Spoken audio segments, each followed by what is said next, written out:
So I feel like you may be behind. You may actually be behind your destiny right now. Like maybe you're not on pace. In fact, I think most people watching this, listening, will say, I am behind on achieving my destiny. I'm not exactly sure what it is, but I feel like it's slipping. I feel like I'm behind. So you better figure out time differently. And you can bend and manipulate time to your advantage. And so I, about 25 years ago, went, I'm not the most talented. I'm not the smartest, and I'm really not. I don't come from, a whole track record of success, right? I don't have the perfect upbringing. How in the world am I gonna win? I gotta do things other people aren't willing to do, and I gotta fix the way I look at time. And so my days now are from 6 a.m. to noon. That's a day. It's 6 hours. And in that day, some days you just chill. But in that day, I'm gonna get the amount of productivity, faith, working out, fitness, money, business, you name it, in that day. We've all had a morning where we go, I got more done this morning than I have in weeks. Well, why can't you do that every morning? So I measure time. I've compressed and condensed time. I've bent it. My day is 6 a.m. to noon, and I'm not crazy. You're crazy for thinking it takes 24 hours, just like some dude in a cave did 300 years ago. And it's unfair that people have taught you this.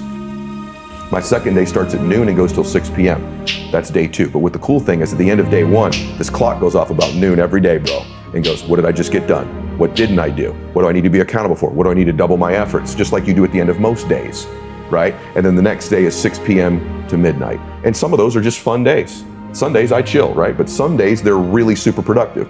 What I've done now is I have changed and manipulated time. I now get 21 days a week. Stack that up over a month, I'm gonna kick your butt. Stack it up over a year, you're toast. Stack it up over 5 years, my entire life is different than it would have been otherwise. And if you do this for about 90 of your traditional days that you think are, you will come back to me and go, that profoundly impacted my life. And here's the other thing that happens. The world responds to you differently when you value your time like that. What is precious is valuable. That's why a diamond or this watch is way more expensive than the piece of paper that's written down there, because it's more scarce. When your time, when you interact with the world, is slightly more scarce, they respond to you as if you're more valuable.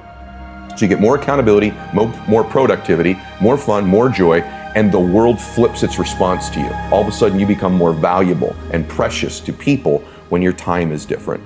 And you'll get thousands more days in your life and live a much more blissful and happy life than the person who only gets 24 hours. What is it that you want to do? Most of you aren't going to know the answer to that. The thing with excuses is sometimes they're very true, but it doesn't serve you. It doesn't serve your goal. So are you going to let it sit with you, or are you going to find a way around it? You better be compelled to your core by the reason. You can become anything you want to become, but you're going to have to pay a heavy price to get there. You can be leading yourself down a destructive path. You need to pattern interrupt that. You've got to be thinking, what's going to progress me towards my goal? So being concerned about my intellect is useful to a point, right? It makes me take things more seriously. It makes me go, hey, I'm not Elon Musk smart, so I'm gonna have to work harder, work differently, surround myself with intelligent people.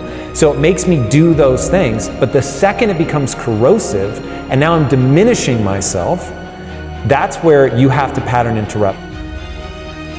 There's no surprise. We've established what we're going to do in order to go for that goal. And in that comes the sacrifices. What are you willing to sacrifice? What are the things that you're okay with putting aside for now? Don't prematurely optimize. Go experiment, go try things, go play around, go enjoy yourself, figure out what it is that you like. Nothing is ever going to be self-evident. When you find something that when you do it, you're like, ooh, this is fun, and you're actually energized by it, then you're going to go down the path of actually gaining skills in that. The more you engage with that, if that continues to be more fun, now it will become a fascination. Once something becomes a fascination, now we're going to really figure out if we can serve other people with that set of skills. If you can, you've got a hope of turning that into a passion. Passion is about acquiring enough skills at something that other people care about, and you have to care about it first and foremost. But if you care about it and other people care about it, now you get into that reciprocal relationship where, and it could be playing the guitar, it could be playing video games, right? Think about somebody that's just an absolute god-tier gamer, and other people will show up at a stadium to watch them play. They'll sit on Twitch for hours watching them play. So you're doing something that brings joy to other people. But they had to get freakishly good at that. They had to spend a lot of time improving their skill set. So they worked hard to gain a set of skills that allows them to serve not only themselves but other people. That is the name of the game. The problem is people are expecting something to be self-evident. They are told a lie that they're born with a purpose. You're not born with a purpose. You're going to decide that this passion, this thing that you've worked your ass off to get good at, that allows you to serve not only yourself but other people, that's now your purpose. So when I was at Quest, my purpose was making sure that people had food that they could choose based on taste, and it happened to be good for them. At Impact Theory, the goal is to give people a growth mindset at scale through stories. So I'm just doing entertaining things, but it's designed to help them get that right mindset. That is my purpose. It wasn't my purpose when I was 12 or 20 or even 30.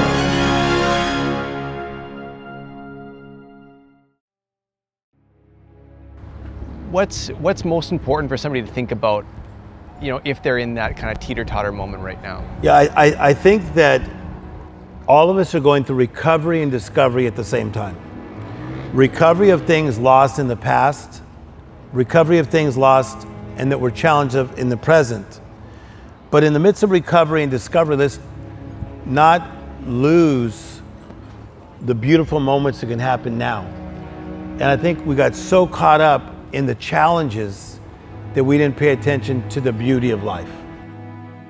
What I teach is that we all have what I call life interruptions. An interruption is a disturbance.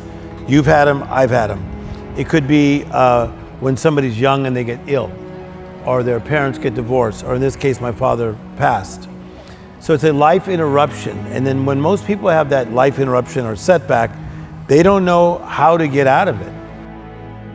And so that's one thing that I think created a calling in me, that I wanted to help more people that had life interruptions find a way up and out. So when somebody has a setback, what happens to them, most times they go very singular. They go really inward. So if they go through a divorce, they go very inward, or they lost their job, they go inward.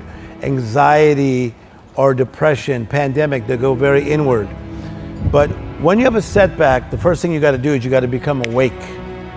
You got to become conscious, and you got to say, oh my gosh, we're in the middle of a pandemic and we may need to be locked down for a month. A month turned into another month, and then to over a year, right? So number one, become awake. Secondly, you have to take inventory. Where am I financially? Where am I with my job? Where am I with my mental health? How is my family doing? How's my country doing? How's this world doing? So number one, you become awake. Secondly, you take inventory. But here's a powerful thing. You have to partner with the right people. I feel that a lot of people, when they have a setback, they don't have the right people to partner with. So that's what I always wanted to become, and that's what I became. I wanted to be the person that somebody could link hands with and say, come on, Tim Storey, you may not know everything, but you know how to get people from a setback to a comeback. I'm the partner, power person. With anybody that I'm dealing with, I take them through those steps. You got to wake up, take inventory, partner with the right people. Now, when you partner with the right people, that means you're going to probably have to eliminate some people that are not the right people. And this is what I see with a lot of people that are in a setback. They need to cut some people back. Don't live in the mundane. Don't stay in the messy. Don't stay in the madness, but make room for the miracles.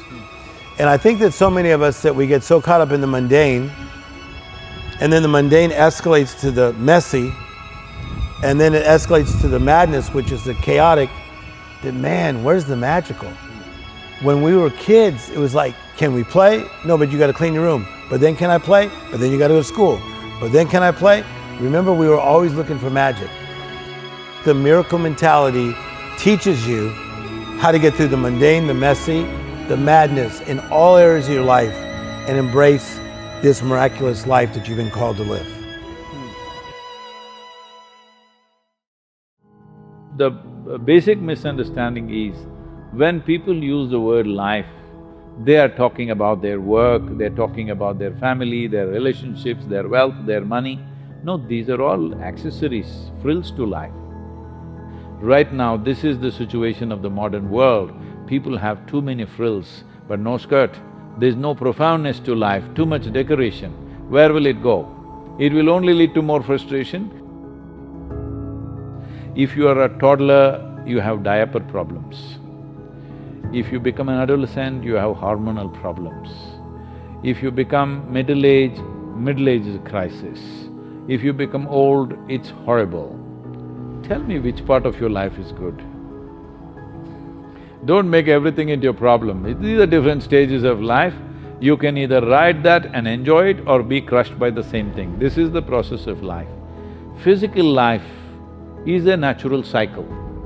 Everything that's physical is a cycle. Whether it's an individual atom or the cosmos, everything is cyclical. That's why physical is possible. So it all depends whether you're riding it or being crushed by it. Life is a cyclical process. You just have to learn to ride it. For that, everybody has the necessary faculties to do that. It is just that you have not kept yourself pleasant. You're trying to make yourself things that you're not. There was one young man running around like his tail is on fire. Then I asked, hey, what are you up to? He says, Sadhguru, I want to earn $1 billion, $1 billion. I said, you don't worry, tomorrow I'll give you $1 billion. Really, Sadhguru, you will give me $1 billion? Yes, I will give you $1 billion. He had 8 of his friends with him. I said, see these 8 guys, I'm going to give each one of them $10 billion and I'll give you $1 billion. He said, Sadhguru, why? They're getting 10… Arey, your life's ambition was only to get $1 billion. What are you complaining about? The problem is, if everybody else has it, you cannot enjoy it. So you have a sickness. You only enjoy other people's failures. Right from kindergarten school, you have been taught this, you must be number 1. Then what must be the others? What must the other children be? They must be all below you. So you always been taught that joy and happiness is always about enjoying other people's failures, other people's incapabilities. This is not joy, this is sickness. If you get rid of this sickness, everything will be fine. This is what human beings are suffering. Human beings are not suffering their bondage, human beings are suffering their freedom. You are free to make yourself whichever way you want. See, no other creature on the planet is referred to as a being, only you are referred to as a being. That means you know how to be. If you know how to be, would you like to keep yourself in the heights of pleasantness or unpleasantness? Tell me. Pleasantness. So all the advertisements are about this only because people have given up how to be pleasant here.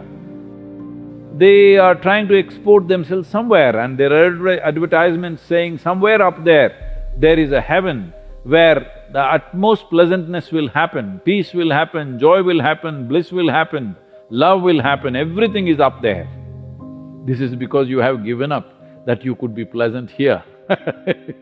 So if you export everything that's wonderful about a human being to another place, the world doesn't become better. We need to understand that whatever qualities that you're ascribing to God and whatever else that you have imagined in your mind, these are all qualities which are very essential for a human being to live a sensible life on this planet. So everybody knows this, that they need to be pleasant. It is not an idea or a philosophy, it is a longing. Life is longing to be experiencing life pleasantly, isn't it? You want to be peaceful, see, it's like this. Pleasantness means what? If your body becomes pleasant, we call this health. Do you want it? Ask all your people who are looking for inspiration, do they want health? You want health. If this body becomes very pleasant, we call it pleasure.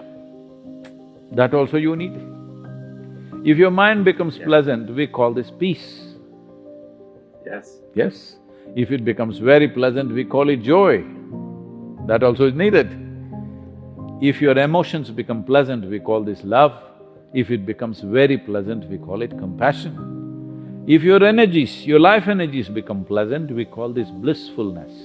If it becomes very pleasant, we call it ecstasy. If your surroundings become pleasant, we call it success. Only to create pleasantness in your surroundings, you need the cooperation of the people and the forces which are around you. But to create pleasantness of body, mind, emotion and energy is 100% your business. If this much everybody takes care of, then what to do in the world we can see. If there's something to do, we will do, otherwise let's take a walk, let's climb a tree, or go swim, or just sit still, do whatever the hell you want. But the important thing is, you'll have no need to do anything. If something is needed, you will do it. If nothing is needed, you can sit here joyfully. What's the problem?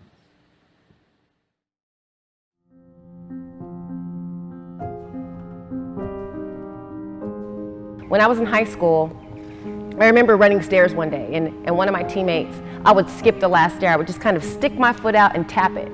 And she looked at me and she said, someone else is taking that stair today. If you want to be the best in the world, you have to know without a shadow of a doubt that you worked harder than anyone else in the world today. When you find something that you love and you do it as your work, you never work a day in your life. When you think about what you want out of life, where you want to make your mark, you have to start figuring out who you are. Where can you be great? And when you do that, you have to put the blinders on. Don't look at anyone else, because nobody else can tell you how to be you. And I think a lot of times that we try to go outside of what we're naturally drawn to, what we're naturally gifted at, and we try to find something else that doesn't necessarily fit our skill set or something that we don't have a passion for because we see someone else doing it. But each of us are uniquely made, and we have talents and different things that we love. So for me, I jumped everywhere that I went. If I tried to compose a symphony, I would have struggled. For me, it wasn't just the people who had amazing talent. I think that anybody could have amazing talent, but the people that took that amazing talent and actually cultivated it and did something with it. And so that's why I was attracted to Michael Jordan. He would have been amazing as a basketball player in and of itself, but his defined work ethic was unparalleled by anyone. And I heard about when he played in the NBA Finals with food poisoning, helping his team win, and how he never missed practice. And I took that to heart as a youngster, and I realized that I had to be relentless each and every day. But once I made my first Olympic team, I wasn't even thinking about what going to the Olympics would actually look like. I was thinking about just making the team. And immediately after making the team, I was filled with joy, but then a huge wave of emptiness came in and confusion, like, oh my gosh, what's next? And I understood that you had to start making new goals immediately once you achieve the ones that seem so unreachable. And so being able to go to 4 Olympic Games, win 12 US national championships, it was a consistent, repetitive action of setting goals over and over again. Some large, some small, but being a habitual goal setter is what I attribute to being able to have such longevity in this sport. So when I was learning about doping and the fact that other people were cheating, I went back to my coach and I felt like I was at such a disadvantage. And I said, oh my gosh, everyone's cheating. There's no way that I could beat them. And my coach sat me down and he said this. He said, look, you can't control what other people are doing. All you can do is control what you are doing. If you mentally tell yourself that everyone else is cheating, you're already telling yourself you can't beat them. So it's better for you to assume that they're not cheating and figure out how to beat them with your hard work and your work ethic. And so from the very beginning, I got amazing advice that put me on the right track to not so much focus on what other people are doing. It's easy to kind of give into the excuses, or it's easy to feel like, look at an elite athlete and feel like there's nothing that you could take from their journey that you could apply to your own life. But there's solid principles that apply through every facet of life that genuinely start with kind of setting a goal and sticking to it and just being accountable for what you say that you're going to do each and every day.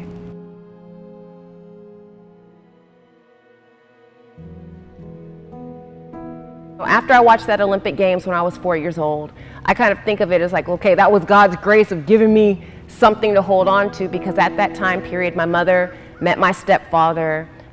He was a strong alcoholic, a strong football player who used my mom as his punching bag. And being a young girl, seeing my mom abused so violently left its mark on me. So going to school was my escape. I realized that education was the only way that I was going to make sure that I didn't grow up in a household where my kids were wondering where their next meal was going to come from. I wanted to make sure that I put myself around people that didn't value alcoholism or drug abuse.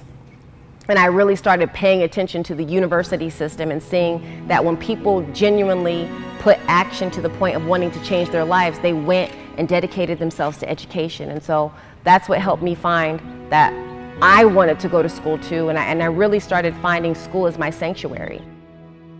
It was a place where I could, develop in athletics and sports, but also to train my mind to be an intellectual so that I wouldn't have to repeat these cycles of abuse in my own life. And I think that's really what's catapulted me through all the different years of trials, tribulations. I dealt with homelessness and poverty growing up, domestic violence, growing up in a home with a lot of drug abuse and alcoholism. But I had that vision of going to the Olympics, and I had that skill of jumping. I put those two things together, and it was really the thing that pulled me through those difficult times. And I think that when people have those difficult times, you have to have something that brings hope and joy and has the power to propel you through difficult situations, because each and every one of us has them, but we have to be able to see outside of it. And when we lose hope, that's when we feel like giving up. And I think sometimes we have this situation right in front of us and it seems so big and so earth-shattering, and we feel it's just a huge stumbling block of us being who we want to be or being a contributor to society as a whole. And I think that if we stop making small, minute issues into monumentous mountains in our life, we will live a more fulfilled, more happy life. And so that is the best advice I had ever received. The coffee industry has developed this narrative that Arabica beans are superior and Robusta beans are inferior, which is simply not true, because what makes it great, what makes it superior or inferior or good coffee or bad coffee is not inherent to the qualities of the bean. It's dependent on the production of the coffee, right? And so even though Arabica has been hailed as like the specialty coffee variety, there's also poorly grown Arabica around the world, right? And so this level of care that we've seen through the specialty coffee industry to elevate Arabica varieties around the world was not being offered to Robusta beans, but more specifically to Robusta farming communities. Part of our mission is to break down this really elitist culture of coffee, which says this is good and this is bad coffee. For me, when I'm building a business, especially in the very beginning, I didn't have the blueprint. I didn't have the entire roadmap. I had no idea what it looks like, honestly, but I just stayed really focused on what is the next step you need to achieve to get yourself to that next step, right? And that's how I approach building business. I feel like sometimes we can get overwhelmed when we're like, I don't know the whole picture, I don't have the whole plan.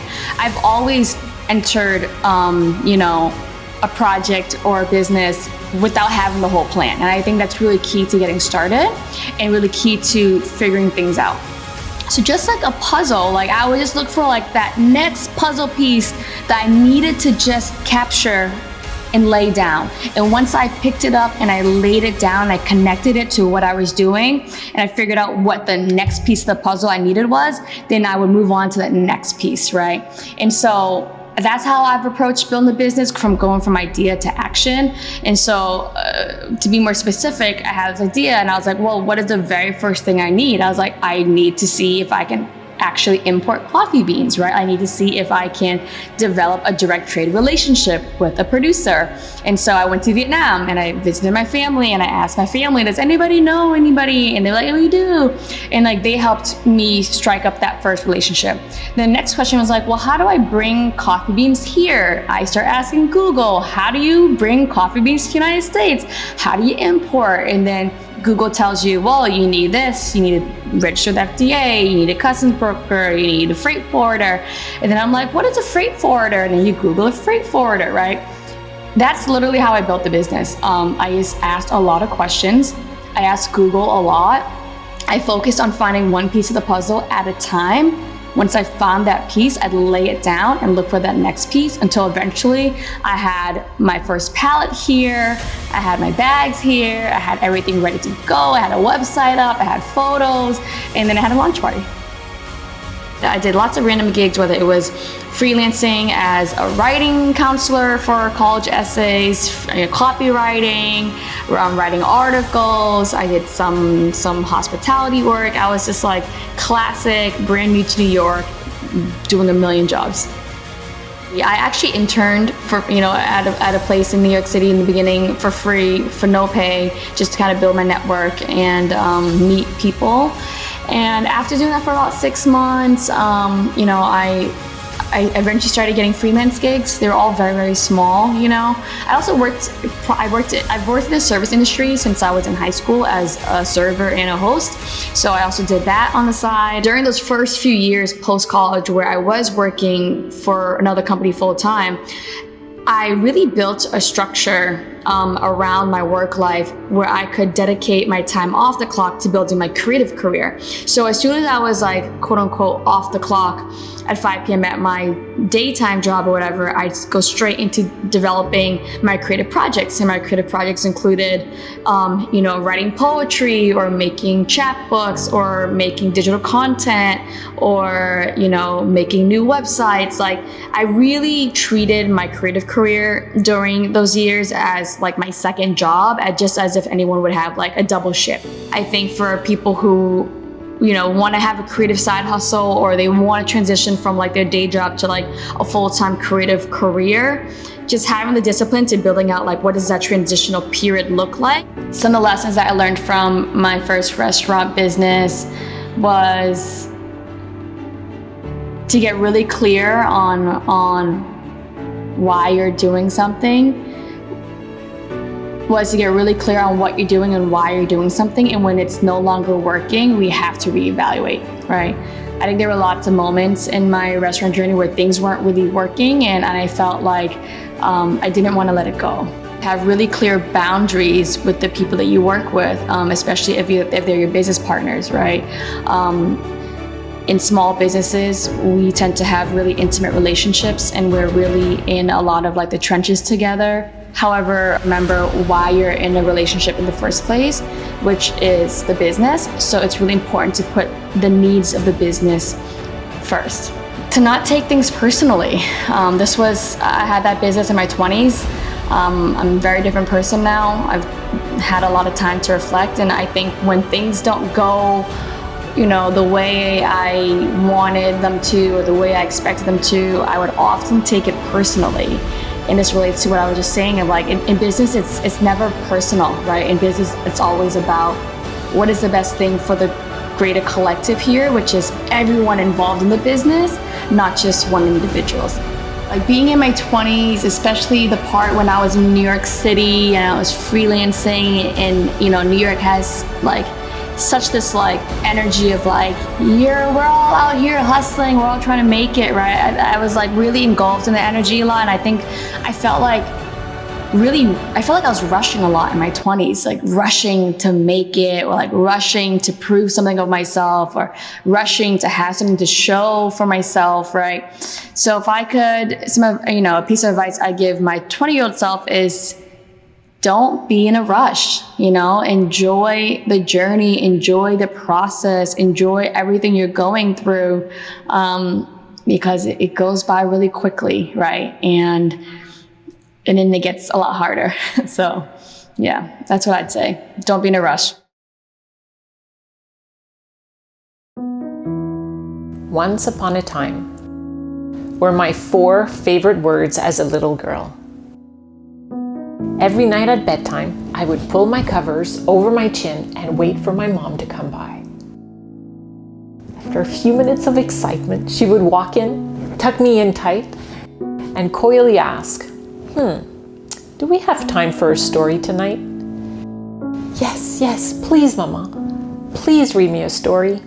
She would smile back at me as she knew of the beautiful moments we were about to spend together. And all those precious moments always started with those 4 magical words, once upon a time. Like many little girls of my generation, the first stories my mom told me about were of Cinderella and Sleeping Beauty. Stories about these young ladies who faced several challenges in their lives. The way those original stories were told led little girls like me to believe that to be happily ever after, we needed to be rescued.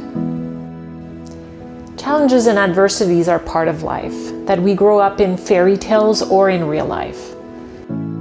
Like many of us, I had my share of them. I saw my cousin fight cancer. I struggled with the death of my father, and I had to roll up my sleeves after a car accident rendered me paraplegic.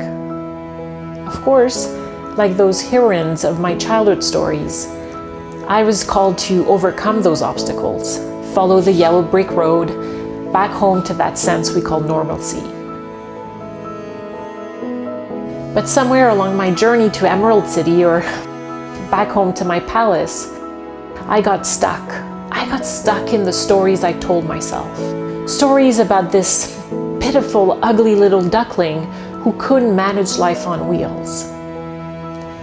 If those stories were based on facts of my life, the way I recounted them always was from the stance of a powerless victim, reinforcing how hopeless and helpless I had been feeling.